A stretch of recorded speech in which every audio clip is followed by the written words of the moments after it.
What the hell? That's not what he said. He said, "Here we go." Wait, when did he change it? What the Here we go! Much better.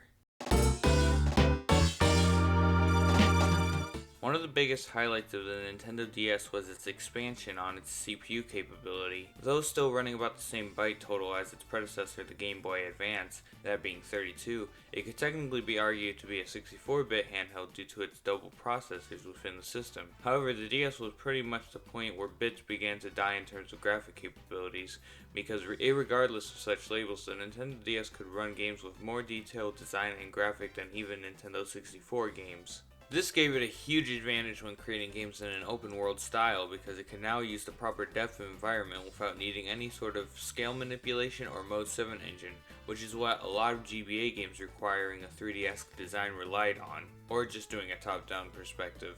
That also works too.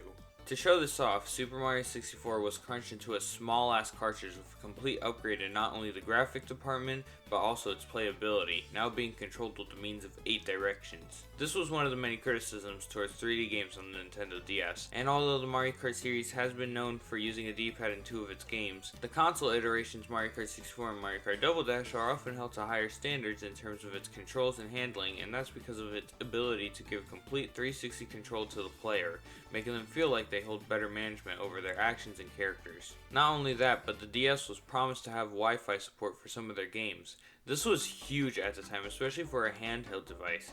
How was this even possible? Was it even able to be pulled off? And if so, how good would it be? All of these speculations on the DS's ability to produce 3D gameplay and design, controls, and online connection was put immensely on Nintendo when coming up with their next Mario Kart product.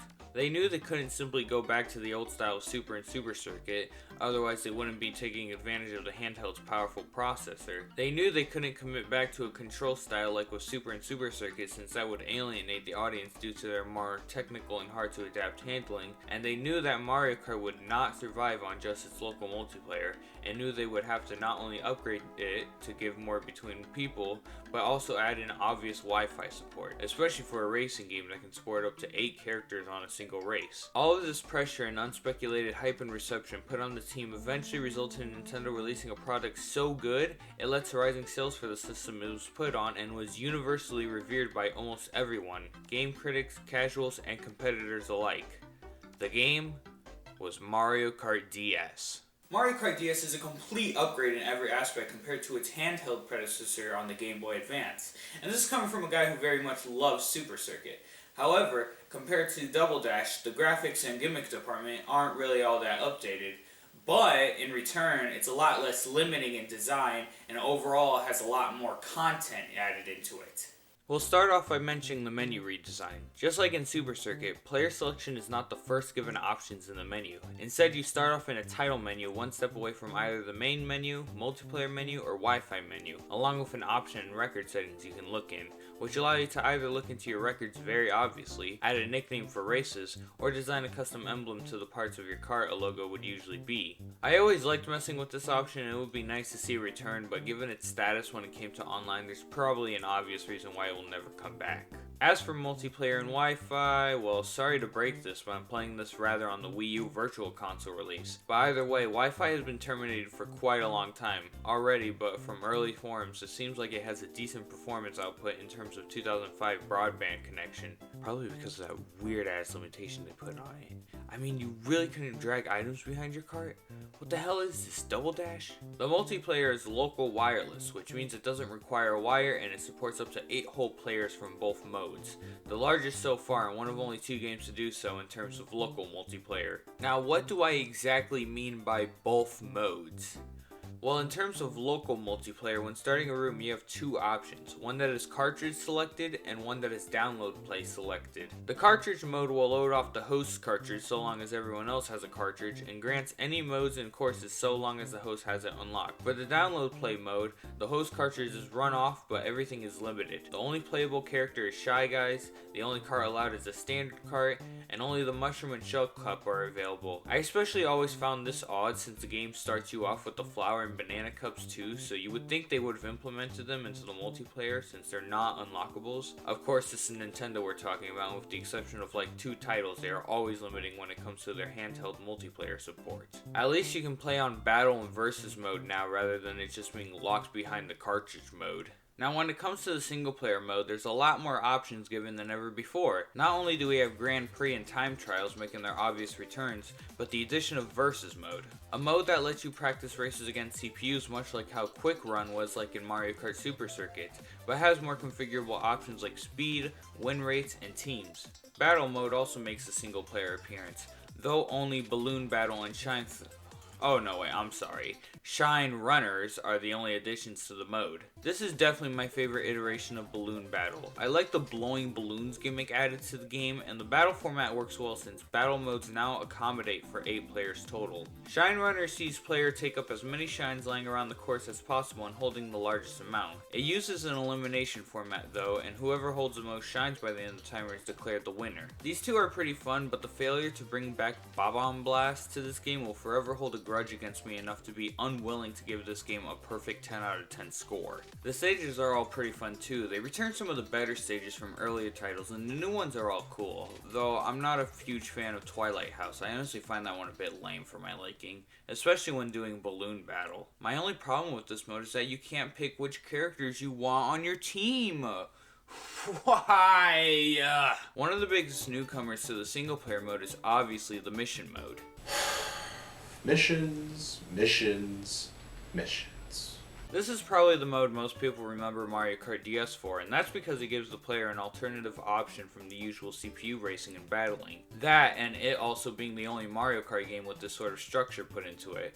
No other Mario Kart game has a mission mode unless you want to count Mario Kart Wii's online challenges, but that's more of its own thing compared to how mission mode works in Mario Kart DS. You are given a unique set of missions per level, 8 missions and a boss for each individual level up to 6. They all vary on their missions, some make you collect coins, others make you drive through gates, and some require you to hit a specific amount of enemies in a time limit that is complete and utter horseshit. I fucking hate the Monty Wrenches one. That one is extraordinarily prickish in its design. Once you complete all 8 missions, you can go ahead and fight the boss. These are honestly kind of easy if you ask me. I remember having a lot of trouble with Goom Boss and King Boo as a kid, but otherwise these are pretty easy to clear out for me now. Also, all of these bosses are reused from Mario 64 DS, just to share a bit of trivia for you. If you manage to beat all the bosses and obtain 1 star in each and every mission, then you unlock the final level, level 7, and can fight against Wiggler, who's a bit of a challenge but otherwise can also be cleared easily if you know what you're doing.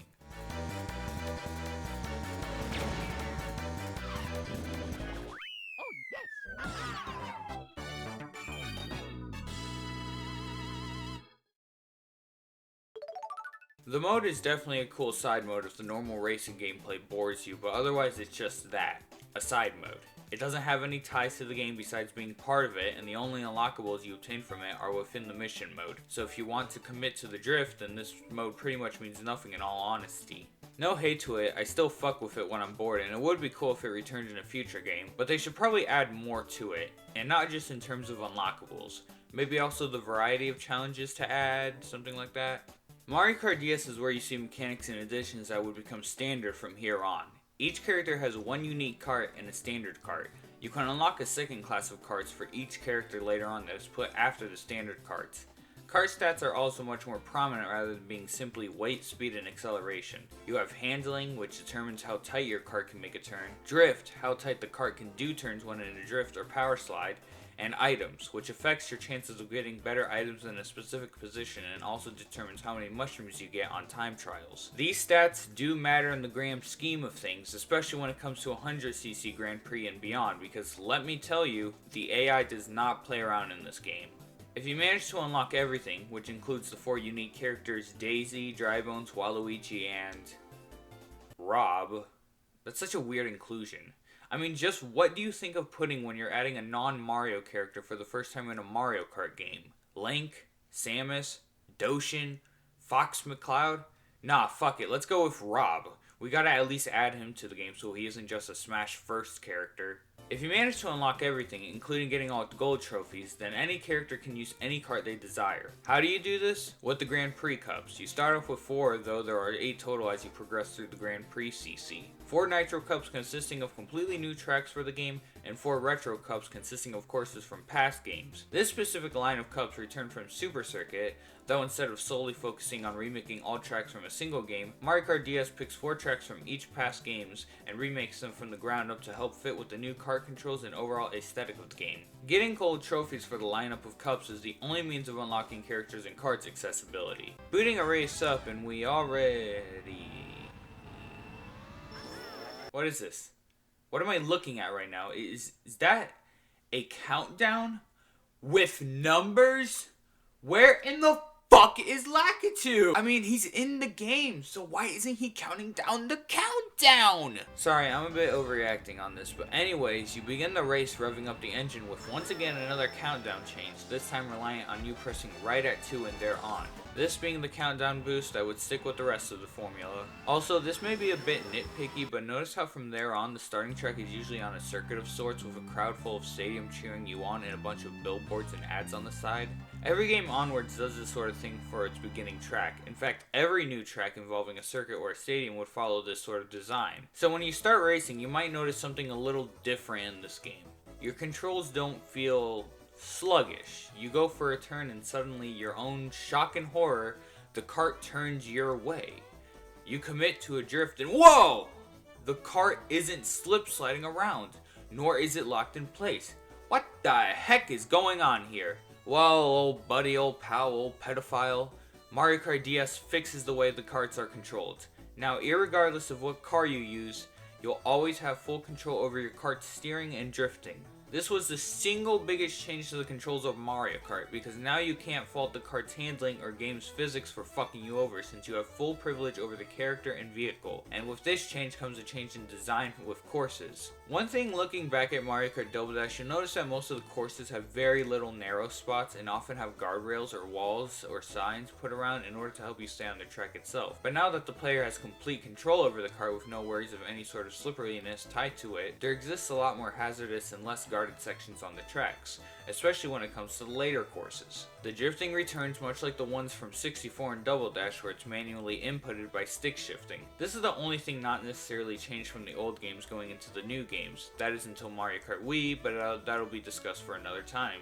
What I do mean by not necessarily is that there was one re-addition that was missing in Double Dash, and that was the ability to hop, which allows you to dodge small hazards on courses and gives you a greater jump over ramps and such. In spite of this addition, I do like Mario Kart Double Dash's rendition of drifting, simply because of the fact that hopping was left out. It made chaining drifts together feel a lot more smooth to perform, unlike in Mario Kart DS, where you have to hop into a drift, get the boost, and try and hop back in place and repeat over and over again.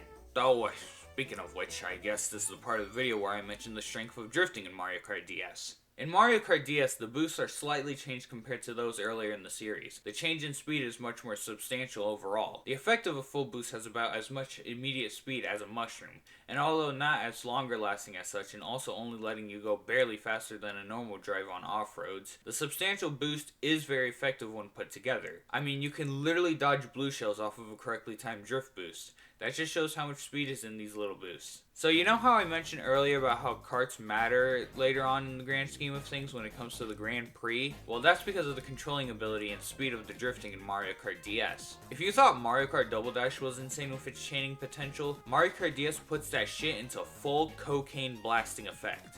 This line of action is known as snaking, and holy shit is a game changer if you practice it well enough. Snaking is much more powerful in Mario Kart DS than Double Dash simply due to the increase of speed along with the re-addition of the manual stick shifting drift control. Going across courses has never been this easy before.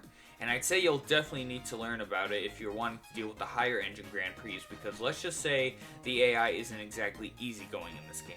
Although every kart can snake, some do it way better than others. If you're playing to win the higher engine Grand Prix, the best kart options for now would be Luigi in the Poltergust 4000, Yoshi in the Egg One, or Dry Bones in the Dry Bomber if you have it unlocked by then. Any kart with high acceleration and high handling will be needed to make traversing through the higher engine cups faster and less rage-inducing. To get off topic for a bit, I love how unique the kart set is, even with Double Dash's kart selection. The ones given here have so much creativity to them that it would take until Mario Kart 7 to beat them out of the park in terms of creative design. Some of my favorites have to be, again, the Poltergust 4000, the Rambi Rider, Dragonfly, Hurricane, Gold Mantis, and Zipper. I mean, just look how cool the Zipper is. It's literally a bike in a Mario Kart game. Man, it's such a unique design that definitely won't be oversaturated by the next game. Yeah, I don't know where I'm going. None of the bikes in Mario Kart Wii even look like that one. So let's just get back to the game. You know, despite having already set stats for their karts, standard karts actually have different stats in the battle mode. I find it odd until I realize that the battle mode stages are all pretty small and the engine itself likely runs at 50cc, so that probably explains why the overall stats are weaker in battle mode than in any other mode. But it still feels a little off to me going from Luigi's snaking standard kart to a Luigi's less than powerful snaking standard kart. Not like snaking matters that much in the battle mode anyways, you're mostly going to be using turning drifts and spin turns for that mode specifically. When it comes to the Grand Prix though, snaking is going to matter regardless of your luck with items, especially since that luck is often handed over in favor of the AI, who love to do what they need to do to knock you back down. Just like in Double Dash, the AI is fine-tuned so that they target you, the player, rather than just whoever is in first. If you do happen to be in first, then prepare for blue shells galore. The AI fucking love to grab these whenever you hold the first position for more than 3 seconds. At this point in the series, it starts to become more obvious that the game intentionally tries to screw you over through the use of items, because more often than not, there always seems to be some sort of chain attack done by the AI when you're too far ahead. The most common I've seen are usually red shell into blue shell, or lightning followed up by blue shell. In fact, red shells in this game have a new function that would also become standard in the series. It's more obvious in the higher CC Grand Prix, but if you're making a sharp turn or in a drift, red shells will target the side of your kart rather than the back. You'd have to be driving straight forward if you don't want a side hit, and even that isn't guaranteed. Despite this, there are actually some useful items that can be very beneficial even against bots. No returning special items with the exception of the Bob-omb, which is now a standard item. New to the game are triple bananas, which kind of appear in Double Dash, but only when you broke the big banana apart. These ones work more like the banana bunch, just with 3 bananas rather than 5. The blooper, which temporarily covers your screen with some ink blots. Not the most useful in terms of multiplayer purposes until the console games, but it is especially helpful in this game since ink CPUs will slow down and slightly swerve their cart around, giving you ample time to speed past them. However, if you are in a low spot and desperately need a speed boost, look no further than the bullet bill. This one works in vain to the chain chomp, but makes you completely invincible and goes much, much faster. And even in spite of these items, the CPUs aren't bad themselves. I mean, their item game is complete ass, but hey, there's always worse. And they themselves don't really do much better. Like, they do have rubber banding, but it's not insane or even challenging or anything. Hell, sometimes I'll see them speed up to get ahead of me, and then they'll slow down a bit once they do. It's not hard to speed past by, especially with snaking. Really, the only time they push their luck is whenever they are close to a finish line. You'll start to notice they slowly build faster speed until they pass it or finish the race. Got a race or two stolen because of that. But otherwise, the rubber banding is balanced properly. Okay, so this next part might be a bit biased on my part, but can we talk about how awesome some of the tracks are? And I mean that for both the Nitro and the Retro courses. I mean, the Nitro tracks are often well regarded for this game, especially given the overall size of the game and what handheld it was developed for. Sure, for every Luigi's Mansion and TikTok clock you have Mario Circuit and Figure 8 Circuit, but the lineup given isn't that bad. I'll be honest though, I am not a big fan of Delfino Square. The track layout isn't that bad, but it has more to do with the environment of the track. It's all washed out and samey. I mean, what do you think of when you see buildings in Delfino? Tropical, somewhat vibrant, has Brazilian beach wall designs to it. This looks more like something ripped out of the skybox from Wet Dry World. Also, another problem is how narrow the hallway sections are. It doesn't accommodate well with the drift mechanic, and you often lose your whole momentum when tapping against the wall. And although that does happen in Mario Kart Wii, the drift mechanic in that game allows for a more smooth turn if you stay right about the middle of the hallway, which is why I like it a bit more in Mario Kart Wii. Though it doesn't solve the washed out problem in that game either. It's not a bad track, but one I simply don't go back to often. Otherwise, there's a lot of great track designs and courses in here. Like I said earlier, Luigi's Mansion and TikTok Clock are in this game, and you also have tracks like Airship Fortress, Shroom Ridge, which I honestly think is pretty underrated, Peach Gardens, Bowser's Castle, Rainbow Road, and the all-encompassing top-tier track design that for some reason has been deemed uncriticizable, Waluigi Pinball. One thing I do think many people sleep on is the Retro Cup selection of tracks. Now, although I would not consider it flawless, no Retro Cup is perfect in my eyes except for my subjective taste. I do think that a lot of the tracks fit in this game, and honestly, I think the lineup here also isn't bad. Dare I say it might be one of the best Retro Cup, well, if we don't count the Booster Course Pass, which is more of a mishmash of retro and new courses, and Mario Kart Wii's Retro Cup, which I dare say is also pretty close to excellent. For one, this was the first game to have a Retro Cup lineup consisting of various courses from different games, so it didn't need to have same game syndrome in order to get through, unlike with Super Circuit. Second, understand that this was a handheld title, so many of the tracks are to accommodate with the smaller handheld in mind, along with the fact that many handheld users don't spend hours using the darn thing, unlike with console games, which is why the Super Mario Kart tracks are 3 laps and Baby Park is 5 laps, though I do think Baby Park was raw for that one. This track only works if there's a lot of items in the game to throw around, or you have a lot of players, which also lead to a lot of items being thrown around. It just doesn't work in this game. It's also here to mention how great the lineup is. 4 tracks from each of the 4 games. This was only going to be a one-time thing given that DS courses were going to come into Wii, but damn if this isn't such an even choice. Also tracks like Moo Moo Farm, Donut Plains 1, the entire Leaf Cup, Banshee Boardwalk, and Yoshi Circuit. Really, if there's anything that doesn't fit in, it's probably got to be Mario Circuit 1, which I just replaced with Donut Plains 1 and add something new for the SNES course in the Banana Cup, and the 2 Luigi circuits. Like, why are there 2 of them? I get Luigi is the perfect being, but 2 of them aren't needed, especially since one of them is obviously the perfect one. The Game Boy Advance one. Sorry, not. Oh, I would also replace Frappe Snowland, because no matter how good or different they make it, I will always hate on fucking Frappe Shitland. It's also worth to note that up until Mario Kart 8, this game was the only one to redo all of the retro course music. Now, many of the retro songs were simply downsized in MIDI or upgraded if you were the SNES tracks, but like if you listen to the music used in Mario Kart Wii and 7, they only add like an instrument or 2 to the same track, only remixing any of the tracks from the older game. You know, I always had a bit of a strong nostalgia bias towards this game, especially as a kid, and I often flaunted it as the best of the Mario Kart handheld games. But going back and replaying the game, unlocking everything, and remembering how the game functions and how you have to win, at least for Grand Prix, I gotta ask myself this. Did I give the game too much credit? I mean, that's not to say it's a bad game whatsoever. I'd still consider it to be in the top league with the other 3 games. But after going back and replaying the game, especially since I was very scrubby as a kid and couldn't play anything higher than 50cc, there's some small parts, some nitpicks that kind of stand out to me and sort of awoken something in me that made me realize that maybe this game isn't the flawless masterpiece I once thought of it to be. Okay, so this part is going to sound a bit confusing, so you're going to have to listen closely. Mario Kart DS was one of the first games I've ever played.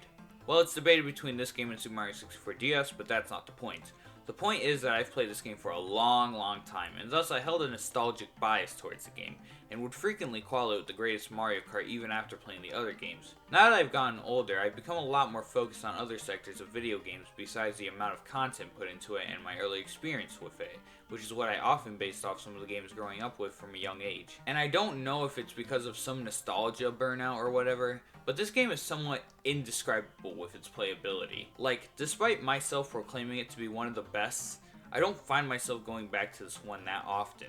Now, that's not saying it's not in the top 4 of the whole Mario Kart series, that's just objectively false otherwise, but out of the 4 in mind, this one is the one I often go back to the least, and I just can't explain why. The controls are perfected from here on, the content for a handheld game is quite some, it introduces new modes to the single player which gives more to it, it establishes Wi-Fi connectivity even though I never had the ability to try it, it has a challenging AI and item system that is balanced out by sheer skill at drifting and speed, and it has a good unlockable system and an open variety of choices with the character plus kart combos you can use. I really can't explain why I don't get back to this one often.